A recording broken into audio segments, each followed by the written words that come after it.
जी नाज़रीन हमारी सी रहे खबर जा टीवी हाणे ख़बर शामिल कंदा कानपुर मां आबिर शाह जी रिपोर्ट मुताबिक़ पोरियत सदर काज़ीअ सां ट्रेवल एजेंसी मालिक नसरुल्लाह चन्ना पारां फ्रॉड जो इंकशाफ थियो आहे। पोरियत खे वीज़ा मूजिबि कमु न मिलियो, गुज़िरियल 4 महीननि खां सऊदी अरब में धिका खाइण ते मजबूर थी वियो आहे। पोरियत सदर काज़ी सऊदी अरब मां पाण सां थियल वेधनि बाबति वीडियो रिकॉर्ड करे सोशल मीडिया ते रखे छॾियो।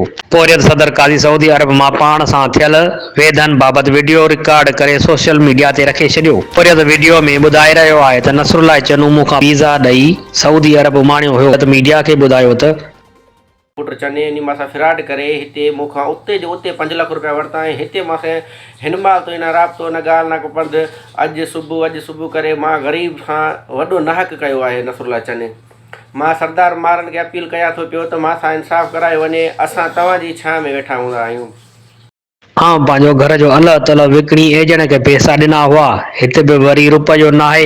दरोली वियुसि त एजेंट नसरुल्लाह चन्नू फोन बि अटेंड करण लाइ तयारु न आहे। पंहिंजो घर जो अल तल विकिणी एजेंट खे पैसा ॾिना हुआ। हिते बि वरी रुपयो न आहे। दरोली वियुसि। मुंहिंजे घर में फाका कशीअ वारो माहौल आहे। बचड़ा बुखुनि ते आहिनि। परदेस में भटकी रहियो आहियां।